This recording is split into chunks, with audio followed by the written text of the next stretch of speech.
Hello दोस्तों, स्वागत है आपका आपके अपने यूट्यूब चैनल पर। अगर आप इंग्लिश में कमज़ोर हैं, इंग्लिश की बुक को आसानी से पढ़ नहीं पाते हैं, उसकी हिंदी समझ नहीं पाते हैं, तो दोस्तों आज हम जीरो से इंग्लिश सीखेंगे।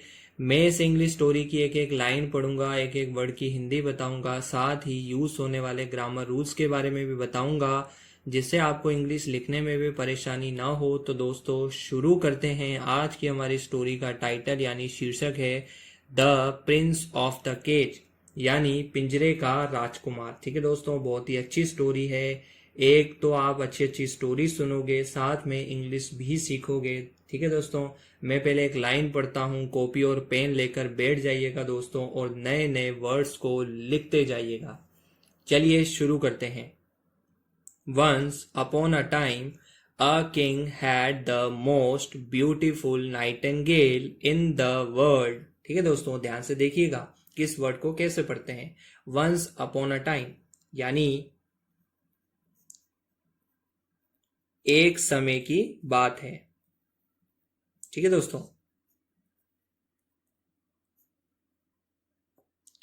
a king had, a king यानी एक, किंग यानी राजा। ठीक है दोस्तों, हैड, हैड यानी पास थी। ठीक है दोस्तों, अब हैड का यूज किया जाता है कोई चीज आपके पास थी, पास्ट टेंस के रूप में। ठीक है दोस्तों, और हैव का यूज किया जाता है कोई चीज आपके पास है। ठीक है दोस्तों, द मोस्ट यानी सबसे, ब्यूटीफुल यानी होता है दोस्तों सुंदर, और नाइटेंगेल यानी होता है दोस्तों बुलबुल।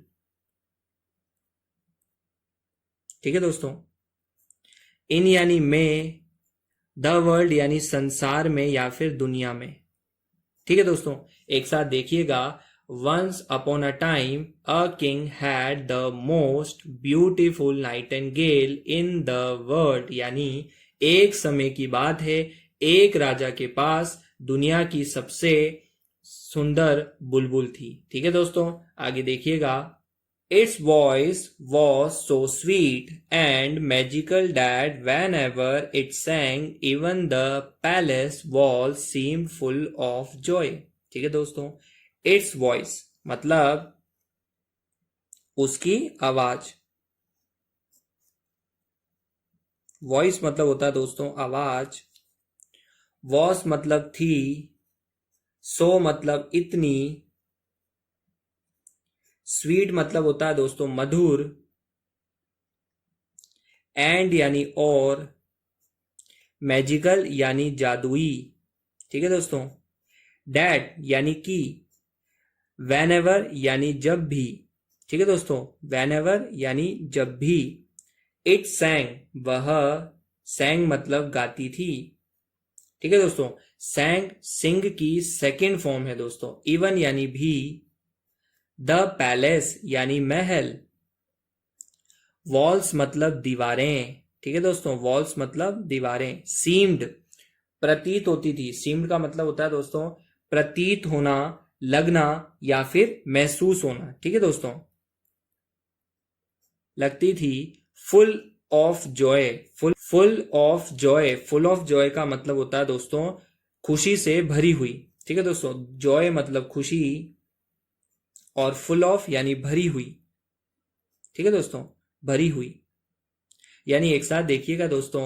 It's voice was so sweet and magical that when ever it सैंग even the palace wall seemed full of Joy, यानी उसकी आवाज इतनी मधुर थी और जादुई थी कि जब भी वह गाती, महल की दीवारें खुशी से भर जाती। ठीक है दोस्तों, आगे देखिएगा। The king loved the bird so much that he built a golden cage like a palace for it। ठीक है दोस्तों, आगे देखिएगा। The king यानी राजा, loved मतलब प्यार करता था। ठीक है दोस्तों, प्यार करता था। The bird यानी पक्षी को, so much यानी इतना ज्यादा। ठीक है दोस्तों, so much इतना ज्यादा। That मतलब कि, ही बिल्ट यानी उसने, ही यानी उसने, बिल्ट यानी बनाया।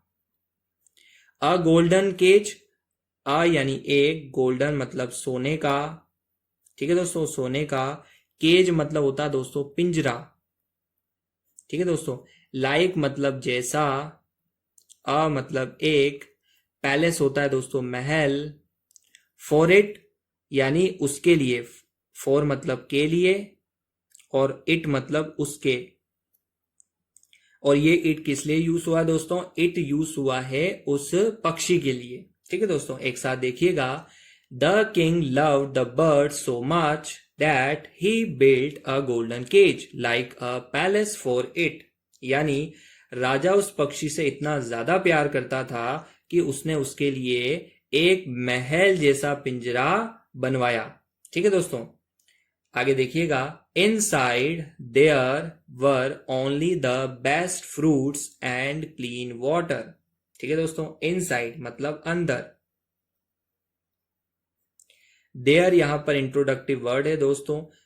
जिस वाक्य में सब्जेक्ट क्लियर नहीं होता है वहां पर डमी सब्जेक्ट के रूप में दोस्तों इंट्रोडक्टिव वर्ड का यूज किया जाता है, केवल सेंटेंस को पूरा करने के लिए। वर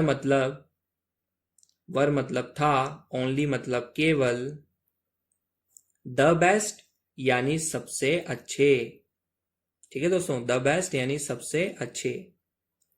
फ्रूट्स होता है फल, एंड यानी और, क्लीन वाटर, क्लीन मतलब साफ, वाटर होता है दोस्तों पानी, ठीक है दोस्तों। एक साथ देखिएगा, inside there were only the best fruits and clean water, यानी अंदर सिर्फ सबसे अच्छे फल और पानी था, ठीक है दोस्तों। आगे देखिएगा, but slowly the nightingales song became sad, ठीक है दोस्तों। बट यानी लेकिन, स्लोली होता है दोस्तों धीरे धीरे, द नाइटिंगेल्स यानी बुलबुल, ठीक है दोस्तों।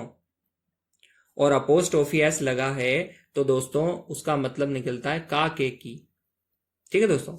सॉन्ग मतलब गाना, बिकेम यानी हो गया, सैड मतलब दुखी या उदास, ठीक है दोस्तों। और एक साथ देखिएगा, but slowly the Nightingale song became sad, लेकिन धीरे धीरे बुलबुल का गाना क्या हो गया दोस्तों? उदास हो गया, ठीक है दोस्तों। आगे देखिएगा, its voice no longer had happiness but a hidden pain. Its voice, its उसकी, ठीक है दोस्तों। वॉइस मतलब आवाज, ठीक है दोस्तों, आवाज। नो लॉन्गर यानी अब नहीं, नो लॉन्गर यानी अब नहीं। हैड मतलब हैड का यूज किया जाता है पास होने के अर्थ में दोस्तों, ठीक है दोस्तों। हैप्पीनेस यानी खुशी, ठीक है दोस्तों, खुशी। बट लेकिन या फिर बल्कि। अ हिडन पेन एक छिपा हुआ, हिडन मतलब छिपा हुआ, ठीक है दोस्तों। पेन यानी होता है दर्द। यानी एक साथ देखिएगा दोस्तों, its voice no longer had happiness but a hidden pain, यानी उसकी आवाज में अब खुशी नहीं थी, ठीक है दोस्तों, बल्कि छुपा हुआ दर्द था, ठीक है दोस्तों। आगे देखिएगा, one day the king's daughter who could understand the language of birds went to the nightingale and asked, ठीक है दोस्तों। वन डे यानी एक दिन, द किंग्स मतलब राजा की, ठीक है दोस्तों। अपोस्ट्रोफी एस लग रहा है, का के की मतलब निकलता है। डॉटर मतलब बेटी, ठीक है दोस्तों, डॉटर मतलब बेटी या पुत्री। हु कुड अंडरस्टैंड, हु मतलब जो, कुड मतलब सकती थी, ठीक है दोस्तों, कुड मतलब सकती थी। कोई काम आप पास्ट में कर सकते थे उसके लिए कुड का यूज किया जाता है, और यह कुड जो है दोस्तों कैन की सेकंड फॉर्म है। अंडरस्टैंड यानी समझ, ठीक है दोस्तों। द लैंग्वेज यानी भाषा। ऑफ बर्ड्स मतलब पक्षियों की, ठीक है दोस्तों। ऑफ मतलब की, बर्ड्स मतलब पक्षियों की। यानी एक साथ देखिएगा, one day the king's daughter who could understand the language of birds. ठीक है दोस्तों, went to the nightingale and asked. went यानी गई, ठीक है दोस्तों, to the nightingale यानी बुलबुल के पास, ठीक है दोस्तों, बुलबुल के पास, एंड आस्क्ड और आस्क्ड मतलब कहा या फिर पूछा, ठीक है दोस्तों। एक साथ देखिएगा, एक दिन राजा की बेटी जो पक्षियों की भाषा समझ सकती थी दोस्तों, वो कहाँ गई, बुलबुल के पास गई और उसने उससे पूछा, ठीक है दोस्तों। आगे देखिएगा वो क्या पूछती है। My friend why are you so sad, ठीक है दोस्तों, माई फ्रेंड यानी मेरे, फ्रेंड यानी दोस्त या मित्र, वाई यानी क्यों, आर मतलब हो, यू यानी तुम, सो मतलब इतने, ठीक है दोस्तों, सैड मतलब होता है उदास या फिर दुखी, ठीक है दोस्तों। एक साथ देखिएगा, my friend why are you so sad यानी मेरे दोस्त तुम इतने दुखी क्यों हो, ठीक है दोस्तों। अब वो बर्ड क्या कहती है, the bird said softly this cage may be made of gold but it is still a prison, ठीक है दोस्तों। यानी द बर्ड यानी पक्षी ने, सैड मतलब कहा, ठीक है दोस्तों, क्या कहता है, सॉफ्टली मतलब धीरे से, सॉफ्टली मतलब धीरे से, दिस केज मतलब यह, दिस मतलब यह, केज मतलब पिंजरा, मे बी मतलब होता है दोस्तों हो सकता है, मे बी यानी हो सकता है, मेड मतलब बना, ऑफ गोल्ड मतलब, ऑफ मतलब का और गोल्ड मतलब सोने का, ठीक है दोस्तों, बट यानी लेकिन, it is still a prison, ठीक है दोस्तों। इट इज मतलब यह, इज मतलब है, स्टिल मतलब अब भी, स्टिल मतलब अब भी, अ मतलब एक, प्रिजन होता है दोस्तों कैद खाना, ठीक है दोस्तों, कैद खाना। यानी एक साथ देखिएगा, द बर्ड सेड सॉफ्टली, पक्षी ने धीरे से कहा, this cage may be made of gold but it is still a prison, यानी यह पिंजरा सोने का बना हो सकता है लेकिन फिर भी यह जेल ही है या फिर कैद खाना ही है, ठीक है दोस्तों। आगे देखिएगा, my heart wishes to fly free in the open sky, ठीक है दोस्तों, माई हार्ट यानी मेरा, हार्ट मतलब दिल, विशेष मतलब चाहता है, ठीक है दोस्तों, चाहता है या इच्छा रखता है, चाहता है, टू फ्लाई उड़ना, ठीक है दोस्तों, फ्री यानी आजादी से, इन यानी में, द ओपन स्काई यानी खुले,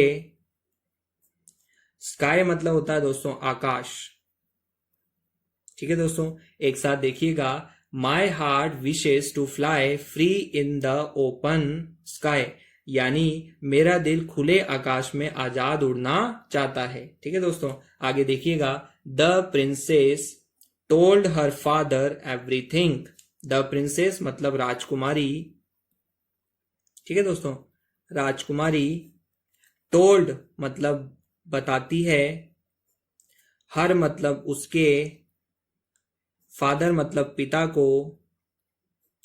एवरीथिंग यानी सब कुछ, ठीक है दोस्तों, सब कुछ, यानी राजकुमारी उसके पिता को सब कुछ बताती है। आगे देखिएगा दोस्तों, the king finally understood, the king यानी राजा, फाइनली होता है दोस्तों आखिरकार, अंडरस्टूड यानी समझ गया, ठीक है दोस्तों, अंडरस्टूड यानी समझ गया, यानी राजा आखिरकार समझ गया, ठीक है दोस्तों। आगे देखिएगा, ही realized that true love is not about keeping someone close but about giving them freedom, ठीक है दोस्तों। ही यानी उसने, realized मतलब समझा। ठीक है दोस्तों, रियलाइज्ड यानी समझा या फिर एहसास हुआ। डैट मतलब कि ट्रू लव, सच्चा लव यानी प्यार। इज मतलब है, नॉट मतलब नहीं। अबाउट कीपिंग यानी रखने में। ठीक है दोस्तों, समवन यानी किसी को। क्लोज मतलब पास में। ठीक है दोस्तों, अब इस क्लोज का मतलब बंद नहीं होगा दोस्तों, इस क्लोज का मतलब निकलेगा कहानी के संदर्भ में पास में, जैसे अपन कहते हैं क्लोज फ्रेंड। ठीक है दोस्तों, बट यानी लेकिन। अबाउट गिविंग यानी देने में। देम मतलब उन्हें। ठीक है दोस्तों, फ्रीडम मतलब आजादी। और एक साथ देखिएगा दोस्तों, ही realize that true love is not about keeping someone close but about giving them freedom। यानी उसने समझा या उसने महसूस किया कि सच्चा प्यार किसी को अपने पास रखने में नहीं बल्कि उसे आजादी देने में है। ठीक है दोस्तों, आगे देखिएगा। सो ही ओपन द केज डोर। सो यानी इसलिए। ठीक है दोस्तों, सो यानी इसलिए। ही ओपन द केज डोर, ही यानी उसने। ओपन यानी खोल दिया। द केज डोर, केज मतलब होता है दोस्तों पिंजरा, डोर मतलब दरवाजा। ठीक है दोस्तों, यानी इसलिए उसने पिंजरे का दरवाजा खोल दिया। आगे देखिएगा दोस्तों, the bird did not wait even for a moment. ठीक है दोस्तों, द बर्ड यानी पक्षी। डिड नॉट यानी नहीं। ठीक है दोस्तों, डिड यहां पर हेल्पिंग वर्ब है। वेट यानी इंतजार किया। इवन यानी भी। फॉर अ मोमेंट, फॉर मतलब के लिए। अ मोमेंट एक पल। फॉर अ मोमेंट एक पल। ठीक है दोस्तों, एक साथ देखिएगा। The bird did not wait even for a moment, यानी पक्षी ने एक पल भी इंतजार नहीं किया। ठीक है दोस्तों, आगे देखिएगा। It flew straight into the sky. It मतलब वह। ठीक है दोस्तों, फ्लू यानी उड़ गई। स्ट्रेट मतलब सीधी। इनटू यानी में। द स्काई यानी आकाश में, यानी वह सीधी आकाश में उड़ गई। And as soon as it was free it sang such a beautiful song that the whole kingdom was filled with joy। ठीक है दोस्तों, एंड मतलब और। एज सून एज यानी जैसे ही, एज सून एज यानी जैसे ही। इट वॉज वह। फ्री यानी आजाद हुई। ठीक है दोस्तों, इट sang यानी उसने। sang मतलब गाया। सच अ ब्यूटीफुल। ठीक है दोस्तों, सच अ ब्यूटीफुल यानी इतना। ब्यूटीफुल यानी सुंदर। सॉन्ग मतलब गाना। डैट मतलब कि। द होल किंगडम, होल मतलब पूरा। किंगडम मतलब राज्य। वॉस मतलब था। फिल्ड विद जॉय, फिल्ड मतलब भर गया। विद मतलब के साथ। और जॉय मतलब होता है दोस्तों खुशी से। यानी एक साथ देखिएगा दोस्तों। And as soon as it was free it sang such a beautiful song that the whole kingdom was filled with joy। यानी और जैसे ही वह आजाद हुआ उसने इतना सुंदर गाना गाया कि पूरा राज्य खुशी से भर गया। ठीक है दोस्तों, अब मोरल देखेंगे। मोरल यानी शिक्षा। ठीक है दोस्तों, real happiness comes when you give freedom to the ones you love. Real happiness यानी असली खुशी। कम्स मतलब आती है या फिर मिलती है। वैन यानी जब, यू यानी तुम, गिव मतलब देते हो, ठीक है दोस्तों, फ्रीडम मतलब आजादी, टू द वंस यानी उन लोगों को, ठीक है दोस्तों, उन लोगों को, यू लव यानी तुम, लव यानी प्यार करते हो, ठीक है दोस्तों। एक साथ देखिएगा, असली खुशी तब मिलती है जब आप उन लोगों को आजादी देते हो जिनसे आप प्यार करते हो, ठीक है दोस्तों। आगे देखिएगा, true love lives in freedom not in chains. True love यानी सच्चा प्यार, ट्रू यानी सच्चा, लव यानी प्यार, ठीक है दोस्तों। लिव्स मतलब जीता है, ठीक है दोस्तों। इन फ्रीडम, इन यानी में, फ्रीडम यानी आजादी। नॉट इन चेन्स, नॉट यानी नहीं, इन यानी में, चेन्स मतलब बंधनों में, ठीक है दोस्तों। एक साथ देखिएगा, true love lives in freedom not in chains, यानी सच्चा प्यार आजादी में जीता है, बंधनों में नहीं, ठीक है दोस्तों। ये थी आज की कहानी। मैं आशा करता हूं आपको वीडियो पसंद आया होगा। अगर वीडियो पसंद आया तो दोस्तों लाइक जरूर करिएगा, शेयर जरूर करिएगा और एक अच्छा सा कमेंट जरूर करिएगा दोस्तों। और ऐसी ही कहानियों के लिए और इंग्लिश सीखने के लिए चैनल को सब्सक्राइब कर लीजिएगा दोस्तों। धन्यवाद।